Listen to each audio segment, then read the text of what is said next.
Short out to Saumya Jyoti Sujeet. Video में मैंने 2 question पूछे, सही जवाब देने वाले पहले 5 लोगों को अगले वीडियो में शाउट आउट मिलेगा। तो मूवी के स्टार्ट में हम देखते हैं एक एलियन स्पेसशिप को जो कि धरती के बाहर आके रुक गई होती है। अब गवर्नमेंट्स अपने सोल्जर्स को लेकर तैयार रहती हैं कि उन स्पेसशिप के अंदर से एलियन उनके ऊपर अटैक करने के लिए आएंगे और उनकी फाइट होगी। लेकिन धीमे धीमे 3 महीने बीत जाते हैं और स्पेसशिप के अंदर से अभी कोई भी नहीं निकला होता है। अब गवर्नमेंट काफ़ी थक जाती है। ऐसे में वो ये फैसला लेते हैं कि सबसे पहले वही स्पेसशिप के अंदर जाएंगे। वो अपने सोल्जर्स को स्पेसशिप के अंदर भेजते हैं जहाँ पे उन्हें काफ़ी सारे एलियंस मिलते हैं। इन एलियंस को प्रोन्स कहा जाता है। वो वहाँ पे लगभग 3 महीने से बंद होते हैं और ये सब के सब एलियन काफ़ी भूखे और कमज़ोर भी होते हैं। उन्हें वहाँ पे पता चलता है कि ये स्पेसशिप असल में कहीं से भटक के यहाँ पे आ गया है और इसके पास आगे जाने का मैप या रास्ता नहीं है। ऐसे में गवर्नमेंट उन एलियंस को मार नहीं सकती थी क्योंकि दुनिया की नज़र गवर्नमेंट के ऊपर होती है। इस वजह से वो उनको धरती पर रहने की एक जगह दे देते हैं जिसका नाम डिस्ट्रिक्ट 9 रख दिया जाता है। अब धीमे धीमे काफ़ी साल बीत जाते हैं और हमें उन एलियंस का असली चेहरा दिखने लगता है जहाँ पे वो इंसानों को डिस्ट्रिक्ट 9 से भगा दे रहे हैं और जो उनसे लड़ने की कोशिश कर रहे हैं वो उन्हें मार के खा जा रहे हैं। ऐसे में हमें नाइजीरियन गैंग का एक लीडर दिखाया जाता है जो कि उन एलियंस को उनकी ज़रूरत का सामान जैसे कि मीट और कूड़ा कचरा जो कि वो खाते हैं वो देता है और इसके बदले में उनसे उनके हथियार ले लेता है। लेकिन वो उन हथियारों को चला नहीं सकता है क्योंकि उन हथियार को चलाने के लिए एक एलियन ही एलिजिबल होता है। जब लोगों से रिपोर्टर सवाल पूछते हैं कि इन एलियंस का क्या करना चाहिए तो वो बताते हैं कि ये हमारे परिवार के लोगों को खा रहे हैं, इन्होंने हमें हमारे घरों से भगा दिया है, तो हम चाहते हैं कि गवर्नमेंट इन्हें यहाँ से भगा दे। ऐसे में हमें एमएनयू नाम की एक कंपनी दिखाई जाती है जो कि आर्मी के हथियार बनाती है। उस कंपनी को ये ऑर्डर दिया जाता है कि वो अपने आदमियों के साथ जाकर के उन एलियंस को दूसरी जगह पे शिफ्ट करेंगे। लेकिन एमएनयू भी दूध की धुली नहीं होती है। हमें एमएनयू की एक लैब दिखाई जाती है जहाँ पे काफ़ी सारे प्रोन्स पड़े होते हैं। इनकी बॉडी के साथ कुछ छेड़छाड़ की जा रही होती है और वहीं दूसरी ओर इनके हथियार भी उन लोगों के पास होते हैं जिनके ऊपर एक्सपेरिमेंट्स किए जा रहे होते हैं। ऐसे में वीकस जो कि कंपनी के ओनर का दामाद रहता है उसको ये काम दिया जाता है कि वो कुछ सोल्जर्स के साथ जाएगा डिस्ट्रिक्ट 9 में और वहाँ के एलियंस से उस कॉन्ट्रैक्ट पर साइन कराएगा जिसमें कि उन्हें इस जगह से दूसरी जगह पे माइग्रेट करना है। वीकस वहाँ पे निकल जाता है जहाँ पे काफ़ी एलियंस उसका विरोध करने की कोशिश करते हैं लेकिन गन के जोर पे उनसे उस कॉन्ट्रैक्ट पे साइन करवा दिया जाता है और उन्हें दूसरे एरिया की ओर शिफ्ट कर दिया जाता है। ऐसे में हमें क्रिस्टोफर दिखाया जाता है जो एक एलियन होता है। वो अपने साथी और एक छोटे बच्चे के साथ कबाड़ में कुछ ढूंढ रहा होता है। जब उसको अपनी ज़रूरत की चीज़ें मिल जाती हैं तो वो उसको अपने घर में ले जाता है जहाँ पे उसने अपने घर में नीचे की ओर एक लैब बनाई होती है। अब उस चीज़ से वो एक काली सी लिक्विड बनाता है जिसको वो फ्यूल बताता है। वो कहता है कि इस फ्यूल की हेल्प से हम यहाँ से वापस अपने घर जा सकते हैं। लगभग 20 साल लग गए होते हैं उस फ्यूल को बनाने में। इस वजह से वो फ्यूल काफ़ी प्रीशियस होता है। अब इसके बाद क्रिस्टोफर उस फ्यूल को एक सिलेंडर में बंद करके रख देता है। तभी वहाँ पे वीकस आ जाता है अपने सोल्जर्स के साथ। क्रिस्टोफर का साथी कहता है कि मैं तुम्हें थोड़ा सा टाइम देता हूँ, तब तक तुम इस सिलेंडर को छुपा दो। और वो जैसे ही बाहर जाता है सोल्जर्स उसको मार देते हैं। वहीं दूसरी ओर क्रिस्टोफर अपनी लैब में उस सिलेंडर को छुपा के बाहर आ जाता है। वीकस को शक हो जाता है कि अंदर कुछ ना कुछ तो है। वो चारों तरफ खटखटाता है तो उसे एक खाली दरवाज़ा मिलता है। जब वो उसके अंदर जाता है तो वहाँ पे उसे लैब मिलती है। लैब में वो उस सिलेंडर को उठाता है जिसके अंदर वो फ्यूल होता है लेकिन वो सिलेंडर को घुमा देता है जिस वजह से उसके अंदर से फ्यूल बाहर निकलता है और वो वीकस के मुंह पे लग जाता है। वीकस जल्दी से सिलेंडर को बंद करके अपनी जेब में रख के वहाँ से निकल जाता है। ऑफिस पहुँचने के दौरान उसकी तबीयत बिगड़ने लगती है और उसको चक्कर आने लगता है। इस वजह से वो जल्दी से छुट्टी लेकर के अपने घर चला आता है जहाँ पे उसकी वाइफ ने उसके लिए सरप्राइज पार्टी रखी होती है क्योंकि वीकस का बर्थडे होता है। वीकस बर्थडे में एंजॉय कर ही रहा होता है कि इस बीच एकदम से उसको चक्कर आता है और वो बेहोश हो जाता है। अब वीकस की जब आँख खुलती है तो वो एमएनयू की ही लैब में होता है जहाँ साइंटिस्ट ने उसको बांध के रखा होता है। जब वो अपने हाथ की तरफ देखता है तो उसे पता चलता है कि उसका हाथ एलियन के तरीके हो चुका है और उसकी आँख भी धीमे धीमे बदल रही है। अब वीकस काफ़ी घबरा जाता है कि ये सब क्यों हुआ। तभी उसे पता चलता है कि ये साइंटिस्ट असल में उसके शरीर की चीर फाड़ करने वाले हैं, उसके शरीर की स्टडी करने के लिए कि ये सब उसके साथ क्या हुआ। अब वीकस घबरा जाता है और अपने आप को छुड़ा के वहाँ से भाग जाता है। वो बात है आपका पहला सवाल, उस एलियन स्पीशीज को क्या कहा गया है जो कि धरती के ऊपर लगभग 3 महीने से घूम रही है। वीकस भागता हुआ लोगों के पास जाता है हेल्प मांगने के लिए लेकिन एमएनयू ने वीकस की न्यूज़ लीक कर दी होती है कि एक इंसान है जो कि एलियन बना घूम रहा है। इस वजह से कोई भी वीकस की हेल्प नहीं करता है, उल्टा उसको पकड़ने की कोशिश करता है। वीकस वहाँ के भाग के जाता है डिस्ट्रिक्ट 9 में जहाँ पे उसने एलियंस को घर खाली कराए होते हैं। वो उन्हीं में से एक घर में बैठ जाता है जा करके।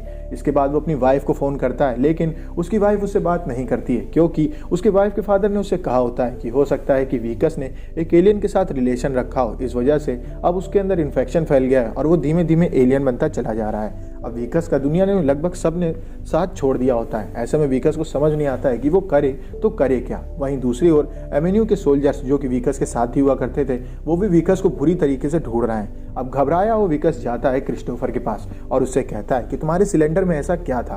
क्रिस्टोफर उसको बताता है कि उसमें हमारा फ्यूल था और हम यहाँ से बाहर जाने वाले थे उस फ्यूल की हेल्प से, और तुमने वो सिलेंडर अपने पास रख लिया है। मुझे नहीं पता कि उस सिलेंडर की वजह से तुम कैसे एक एलियन बन रहे हो, लेकिन मुझे उस फ्यूल की सख्त जरूरत है। अगर तुम वो फ्यूल मुझे ला करके दे दोगे तो मैं तुम्हारा इलाज अपने प्लेनेट से ढूंढ लाऊंगा। वीकस उससे कहता है कि तुम पागल हो चुके हो क्या, अगर हम एवेन्यू में गए तो हम सब पकड़े जाएंगे। जिसके बाद क्रिस्टोफर कहता है कि वो फ्यूल मैं दोबारा नहीं बना सकता, क्योंकि उस एक फ्यूल को बनाने में मुझे लगभग 20 साल लग चुके हैं और अब मेरे पास मेरा साथी भी नहीं है जिसने उस फ्यूल को बनाने में मेरी हेल्प की थी। वीकस जान जाता है कि उसे अगर जिंदा रहना है और अपने आप को ठीक करना है तो उसे एवेन्यू में जाना होगा। वो नाइजीरियन गैंग के पास जाता है हथियार लेने के लिए, जहाँ पे नाइजीरियन गैंग का लीडर उसको देखते ही खुश हो जाता है और कहता है कि मुझे इन हथियारों के बदले में तुम्हारा हाथ चाहिए। वो उसका हाथ काटने लगते हैं। इतने में वीकस वहां पड़ा हथियार उठा लेता है और वीकस का हाथ एलियन जैसा होता है, इस वजह से वो हथियार वीकस के पकड़ते ही एक्टिवेट हो जाता है। वीकस लोगों को दूर फेंक देता है अटैक करके और वहां से चला जाता है उस हथियार को लेकर के। नाइजीरियन गैंग का लीडर वीकस से कहता है कि मैं वापस जरूर आऊंगा तुमसे तुम्हारा हाथ लेने के लिए। वीकस भाग के जाता है क्रिस्टोफर के पास और उससे कहता है कि अब हमें जल्दी एवेन्यू चलना चाहिए। वो दोनों एवेन्यू जाते हैं जहाँ पे वीकस हथियार के दम पे सबको दूर कर देता है।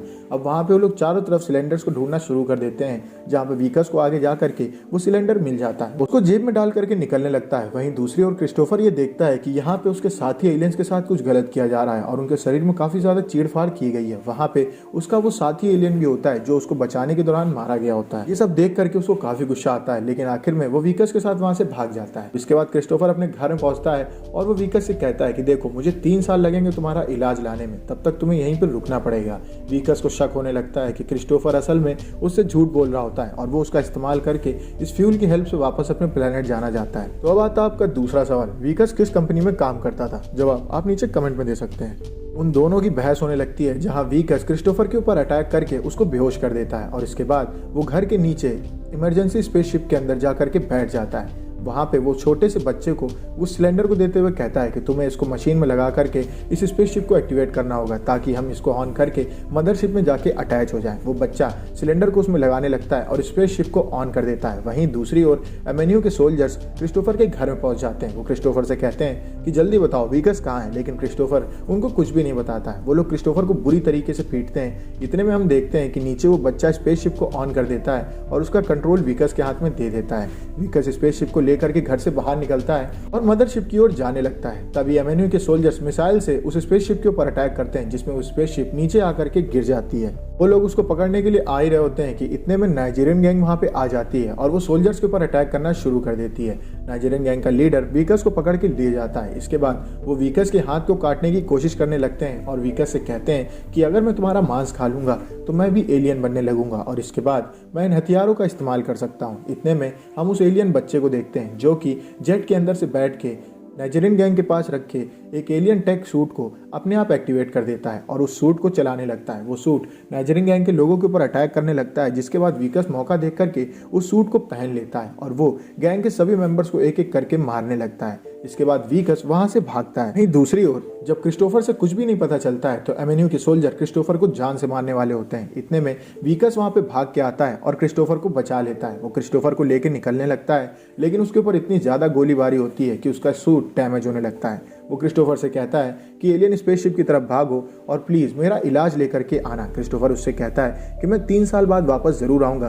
तुम्हारा इलाज लेकर के, थैंक यू मुझे बचाने के लिए। और क्रिस्टोफर उस बच्चे के साथ उस स्पेसशिप में बैठ करके मदरशिप में जाके अटैच हो जाता है और इसके बाद वहां से निकल जाता है अपने प्लेनेट की ओर। वहीं दूसरी ओर वीकस फंस गया होता है, लेकिन कैसे तैसे वो सभी सोल्जर्स को मार गिराता है, लेकिन एवेन्यू आर्मी का हेड उसके ऊपर भारी पड़ने लगता है और वो वीकस के सूट को डैमेज कर देता है। वीकस वहीं पे गिर जाता है और वो ऑलमोस्ट वीकस को मारने वाला होता है। इतने में वहां पे बाकी सभी एलियंस आ जाते हैं और वो सोल्जर्स को चीर फाड़ करके मार देते हैं। अब इसके बाद लगभग 3 साल बीत चुके हैं और वीकस कहाँ गायब हो गया ये अब तक किसी को नहीं पता चला। वहीं दूसरी ओर एवेन्यू का कच्चा चिट्टा भी दुनिया के सामने खुल चुका है। किसी आदमी ने उनके लैब की वीडियो न्यूज को दे दी, जिसके बाद एवेन्यू को बंद कर दिया गया है और वीकस का ससुर इस समय जेल में है। वीकस की वाइफ को भी पता चल चुका है कि वीकस किसी एलियन के साथ रिलेशन नहीं बल्कि एक फ्यूल की वजह से एलियन बन चुका है, और वो कहाँ पे है ये बात वो भी नहीं जानती है। लेकिन कोई एक इंसान रोज उसके गेट के सामने एक फूल रख के चला जाता है, और ये वैसा ही फूल है जैसा कि वीकस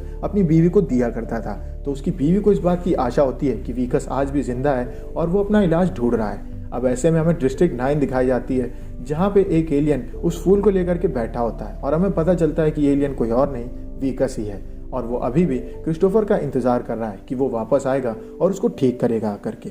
और ये मूवी यहीं पे खत्म हो जाती है। अगर आपको वीडियो अच्छी लगी तो वीडियो को लाइक करें, चैनल को सब्सक्राइब करें। मिलते हैं आपसे नेक्स्ट वीडियो में, तब तक के लिए stay safe, stay healthy, bye bye.